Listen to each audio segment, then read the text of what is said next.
Hey you guys, my name is Krystle Marks. I am the CEO and designer for Lev Apparel, and today the topic is very near and dear to my heart because we are all about body positivity and celebration at Lev, and we really want to attack some of the shame-based ideas or the lies that we've believed as women or grown up with. Previously, before Lev, I was a personal stylist, so I got to meet with hundreds of women, and I know that most of us struggle in this area of body positivity. So I'm really excited to share with you today 5 body positive tips that will change your life forever.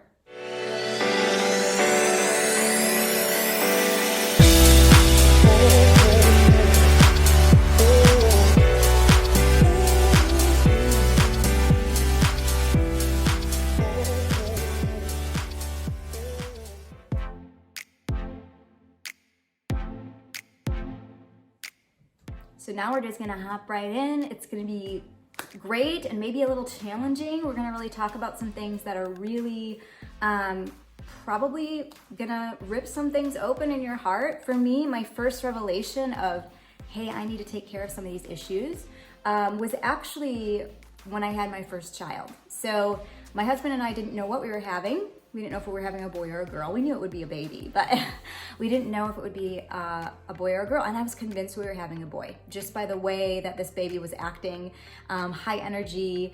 And when it came time, that baby came, I heard my husband say, "It's a girl." And I went, "It's a girl?"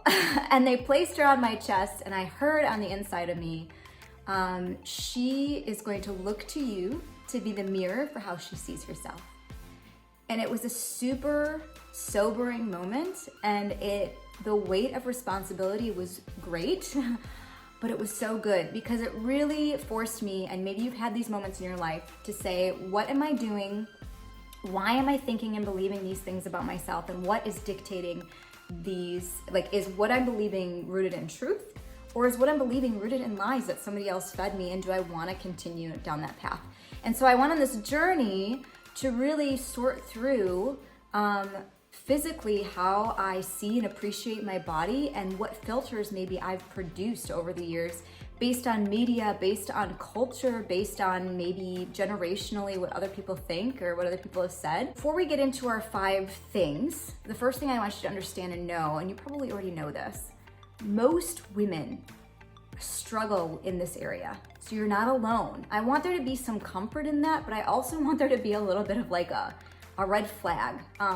When I started to realize, when I did personal styling and I was helping a lot of women, and we were doing sometimes I was doing group events, and I'd ask the question, how many of you could tell me 2 things right away that you don't like about your body? And all hands would go up.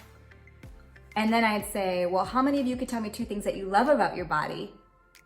Very few hands would go up. You guys, this isn't okay. There's something wrong with this. So it also has become socially acceptable to talk about dieting, to talk about how you need to lose those 5 extra pounds, how you gained weight over the holidays, with your girlfriends, right? It's not as common to say, walk into your room and go, "You guys, I just love my butt. I gained an extra 5 pounds over the holidays and it is so round." We don't do that. And I think it's really interesting that we need to, as a culture, in women's culture, as we relate to each other and encourage each other in these areas, I'm all for health. I'm all for treating your body with love and respect.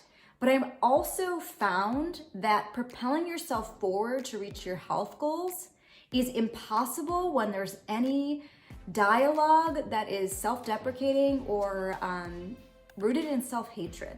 So shame and hatred will not propel you forward like love will. And that's what today is all about. Number 1, this really helped me in the beginning when I was really just trying to get the negative thoughts out. And it's gonna be comparison. Have you ever heard, there's a great quote out there that's called, "Comparison is the robber of joy." And it is so true. When we compare ourselves to others, this doesn't even have to be physically. This can be as a parent, as a mother. This can be as a worker in whatever field you're in. It can be in any area of your life, siblings, whatever.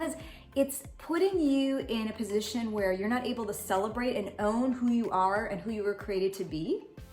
but it takes from allowing other people to be who they were created to be and let that be okay.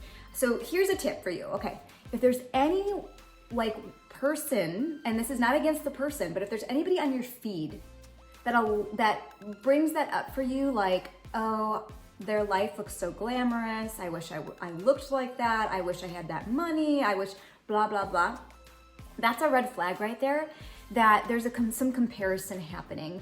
And my recommendation would be to shut it down. Maybe just not following that person for a while.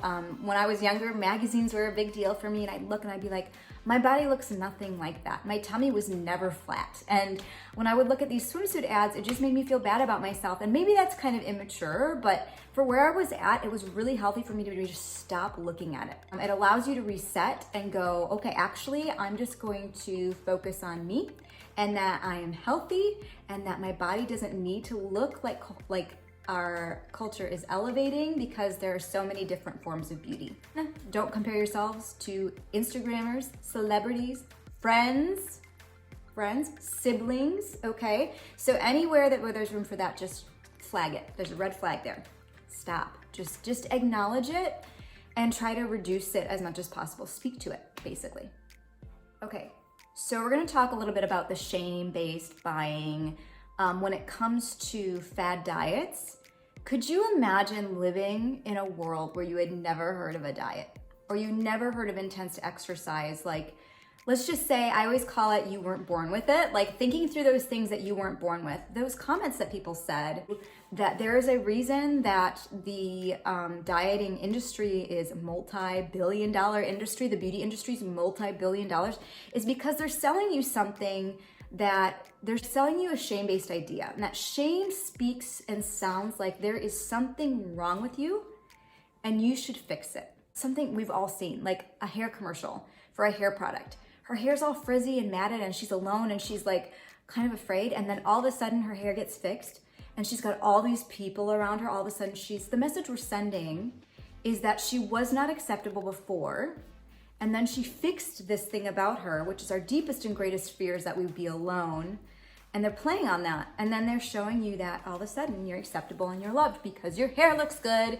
And guys, that's really messed up. And they do it in a lot of different areas. It's not just in hair care products, right? It's in makeup and beauty and clothing even. And for sure, diets and exercise. So I'm not asking you, I want you to be healthy. We all want that, right? We're after that, but we're not after the other garbage that is gonna constantly pick apart and tell you that there's something wrong with you. We can choose to buy into it and we can choose not to buy into it. So my recommendation for you is to recognize it for what it is and call it out and say, that's just a lie. That's not something I actually have to engage in and believe.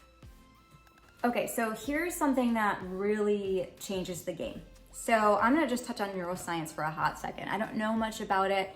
I've done a little bit of research on it, but I do understand that our brains are amazing and our thought patterns can actually change. So how you see yourself can actually change with a little bit of effort that you put into it. We put a lot of effort of thinking and talking negatively about ourselves and to ourselves. Right? I am with you on that. I am huge in trying to change and adjust so I don't continue down that pattern. So here's how I look at it. When we speak negatively to ourselves, or we should on ourselves, or we compare, or whatever it is, those are all things that I look at as negative thoughts, and those are literally poison to our mind and to our body. So if you see it as poison, like I think about it in my house, would I be okay with a snake running around in my house? Heck no. So I'm thinking about those thoughts in a different way. That is a snake in my house that I do not want in my house. And so when we have poison or something that's coming in that's trying to, mess with us, we need the antidote. Okay? And so I'm giving you, this is neuroscience 101, very, very basic level. A positive thought cannot coexist with a negative thought. So if we have the poison, which is whatever you say to yourself, so whatever it is, that's your thing. When those negative thoughts come, or that tell you there's something wrong with you, the antidote's going to be a positive thought. So I would really highly recommend. You can also research this on the internet too, but if you direct message us, I will send you a document that is all a list of body positive affirmations. Some you won't relate to and some you will totally relate to. And here's what you do. You find those 3 things. So those 3 poisonous things that you say to yourself over and over again, or have been a pattern in your life that you've given into or have believed as truth, but you want to change. You're going to find those 3 things that are the antidote to those things. But one of my favorite ones is, my body is a vessel for my awesomeness. And to think about my body as like a entire being or a vessel really changes things for me, because it's not just what I see in the mirror, it's how I relate to others. It's what I bring to this world, and you have it too. You don't have the privilege of seeing how your eyes light up when you're talking to a friend, or how you throw your head back when you laugh. Like, you don't get the privilege of that just staring in your mirror. Your friends and your family do. But just acknowledging that my body is not just this external piece that I can pick apart. It's actually a part of my entire being that carries who I am, and that is awesome. So that's one. But I encourage you to write. I mean, man, get a chalk marker, write it on your mirror in the morning, put it on your phone, so you're just constantly reminded of who you are and the good. And get rid of that poison in your body, and just renew your mind in a way that is meditating on truth. And I promise you, those pathways in your brain will change with some effort. It took us a lot of effort to get here.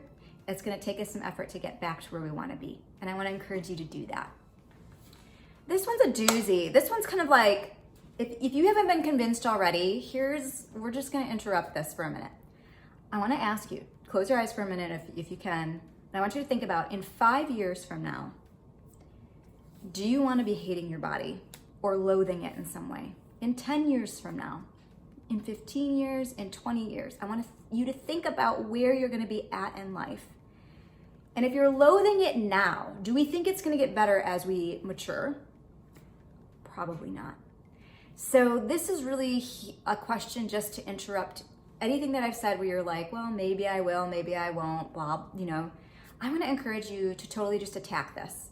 Get it at the root, get it at the lies, and really get rid of it, because you're worth it. And the people around you are affected by it, whether you think they are or not, and you're hugely affected by it. And in 10 years from now, I think about where I want to be, and I want to be a confident woman who loves herself enough to share herself with the world, because the world needs you, and the world needs me and what I have to offer.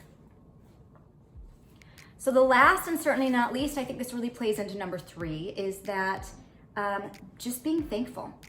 Be thankful for what is healthy about your body.